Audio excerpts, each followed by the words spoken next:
नमस्कार। देवरिया की आवाज रेडियो केसरी से प्रस्तुत है स्थानीय हालचाल। पहले मुख्य हालचाल। देवरिया छपरा रेलखंड पर तीसरी और चौथी लाइन के निर्माण का प्रस्ताव भेजा गया। बिजली पोल से टकराई तीव्र गति से आ रही कार, कई गांवों की बिजली हुई बाधित। करतब दिखाने के चक्कर में बाल बाल बची एक बच्चे की जान, बुरी तरह से झुलसा। न्यायालय को उड़ाने की धमकी के बाद जनपद की पुलिस है अलर्ट। और दूसरे दिन भी निर्माण कार्य को जनता ने किया बाधित, विरोध प्रदर्शन रहा जारी। स्थानीय हालचाल के इस अंक के साथ मैं निकेत मिश्र। अब हालचाल विस्तार से। पूर्वांचल के सबसे व्यस्त रेल मार्गों में शामिल गोरखपुर देवरिया छपरा मुख्य रेलखंड पर एक साथ तीसरी और चौथी रेल लाइन बिछाने की तैयारी भी शुरू हो गई है। इस महत्वाकांक्षी परियोजना का प्रस्ताव रेलवे बोर्ड को भेज दिया गया है और जल्द ही मंजूरी मिलने की भी उम्मीद जताई जा रही है। रेलवे अधिकारियों का मानना है कि लाइन की क्षमता बढ़ने से ट्रेनों का संचालन अधिक सुगम और व्यवस्थित होगा तथा भविष्य में बढ़ती यात्री संख्या और माल ढुलाई की जरूरतों को आसानी से पूरा किया जा सकेगा। यह रेल मार्ग पूर्वोत्तर रेलवे का सबसे महत्वपूर्ण और व्यस्त रेल खंड माना जाता है। देवरिया के गौरी बाजार, बैतालपुर, देवरिया शहर और भटनी जंक्शन जैसे प्रमुख स्टेशन इसी लाइन पर स्थित हैं। बाराबंकी गोरखपुर छपरा रेल लाइन पूर्वांचल को बिहार, झारखंड, पश्चिम बंगाल और पूर्वोत्तर भारत के कई राज्यों को जोड़ती है। यही वजह है कि इस रूट पर यात्रियों और मालगाड़ियों का दबाव लगातार बढ़ रहा है। वर्तमान में प्रतिदिन 100 से अधिक यात्री ट्रेनें और लगभग 30 मालगाड़ियों का संचालन होता है, जिससे लाइन क्षमता पर भारी दबाव बना रहता है।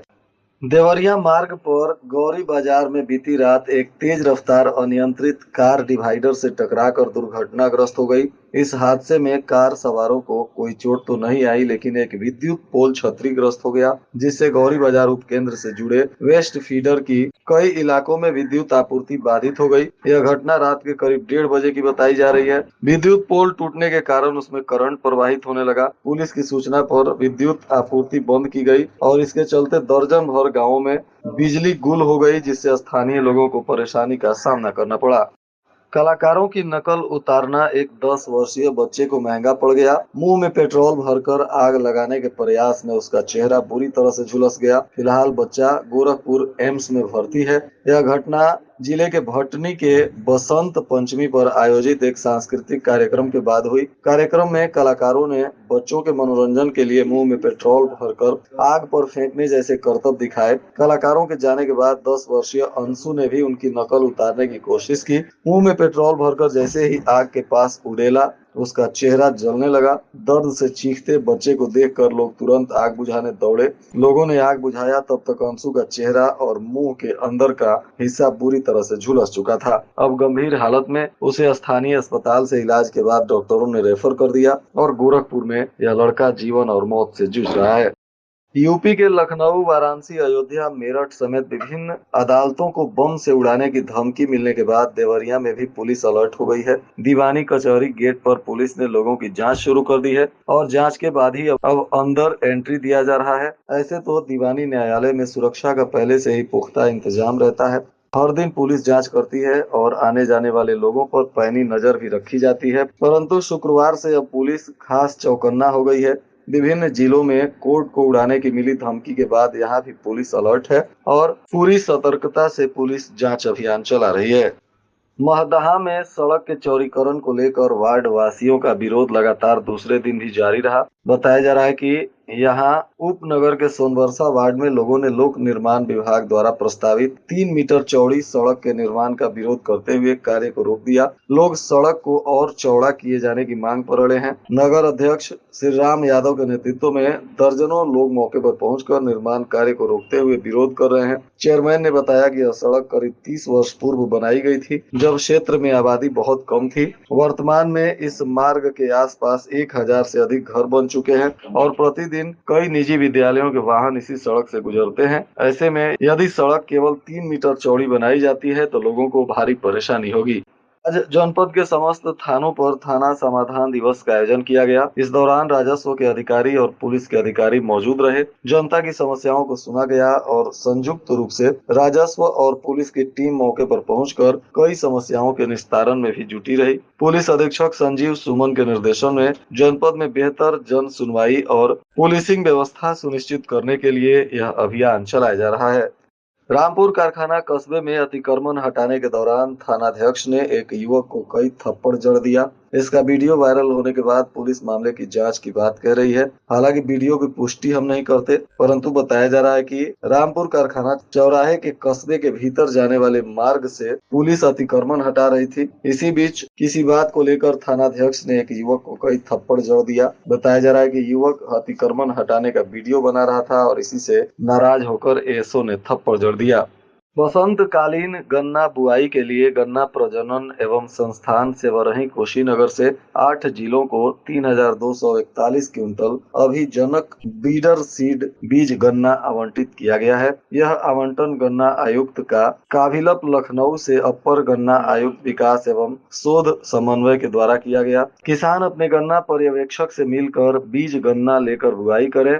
यह जानकारी गन्ना किसान संस्थान प्रशिक्षण केंद्र पिपराइच गोरखपुर के पूर्व सहायक निदेशक ओम प्रकाश गुप्ता ने दी। उन्होंने बताया कि शीघ्र पकने वाली 4 प्रजातियां कोसा 17,231, 13,235 को और 14,201 यूपी 05125 तथा मध्य देर से पकने वाली 2 प्रजातियां कोसा 9232 और 10,239 का आवंटन हुआ है। उन्होंने बताया कि जनपद देवरिया को 200 क्विंटल बीज उपलब्ध करा दिया गया है।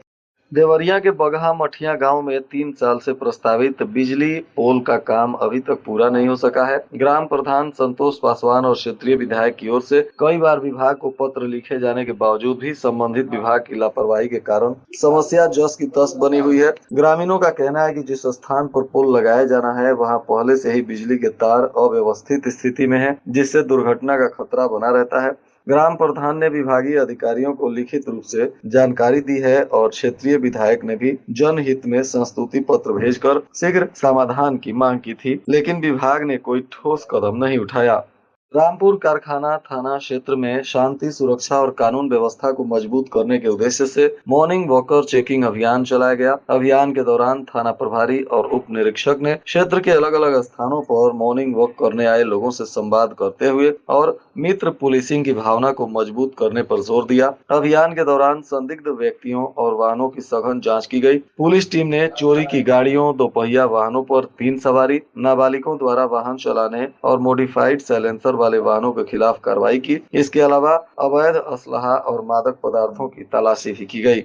भाटपा रानी विकास खंड क्षेत्र के ग्राम पंचायत टीकम पार में मुख्य सड़क के किनारे पीडब्ल्यूडी विभाग की ओर से नाले का निर्माण कराया जा रहा है, लेकिन नाले के ऊपर सीमेंट स्लैब न लगाने से स्थानीय दुकानदार नाराज हैं। दुकानदारों का कहना है कि नाले का निर्माण होना अच्छी पहल है, लेकिन जनता की सुरक्षा और आवागमन की सुविधा का भी ध्यान रखा जाना चाहिए। स्थानीय लोगों ने जिलाधिकारी देवरिया दिव्या मित्तल से गुहार लगाई है कि नालों के ऊपर सीला पट लगाएं ताकि सड़क पर आवाजाही सुरक्षित हो सके।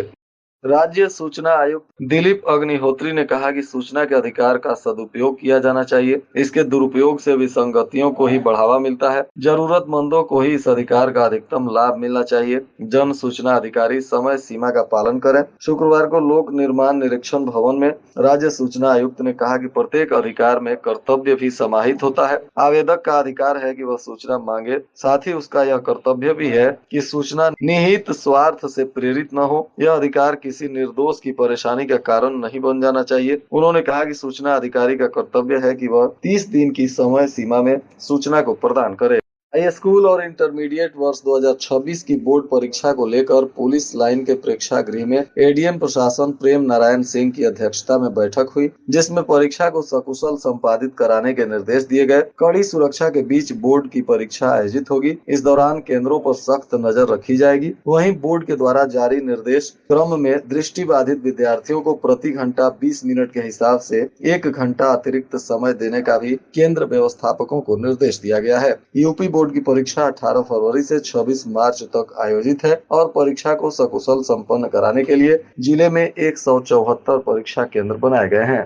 कृषि विभाग की ओर से कृषि विज्ञान केंद्र मलहना के सभागार में प्राकृतिक खेती विषय पर आयोजित 5 दिवसीय प्रशिक्षण कार्यक्रम का समापन हुआ। इस दौरान भागलपुर, लार और बरहज विकास खंड की कुल 48 कृषि सखियों ने भाग लेकर प्राकृतिक खेती की बारीकियों की जानकारी प्राप्त की। समापन अवसर पर जिला कृषि अधिकारी उदय शंकर सिंह ने कृषि सखियों को संबोधित करते हुए कहा कि देश को विकसित राष्ट्र बनाने के लिए कृषि का संपूर्ण विकास अत्यंत आवश्यक है। देश की अर्थव्यवस्था की रीढ़ कृषि है।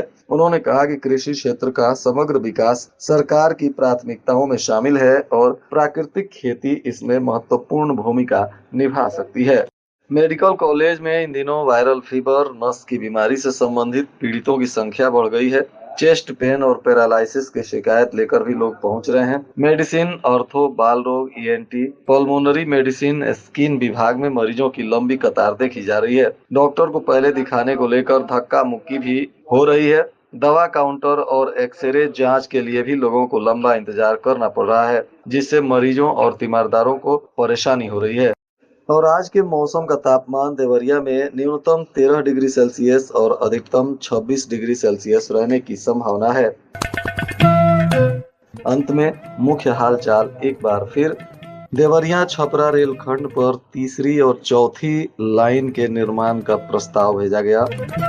बिजली पोल से टकराई तीव्र गति से आ रही कार, कई गांवों की बिजली हुई बाधित। करतब दिखाने के चक्कर में बाल बाल बची एक बच्चे की जान, बुरी तरह से झुलसा। न्यायालय को उड़ाने की धमकी के बाद जनपद की पुलिस है अलर्ट। और दूसरे दिन भी निर्माण कार्य को जनता ने किया बाधित, विरोध प्रदर्शन रहा जारी।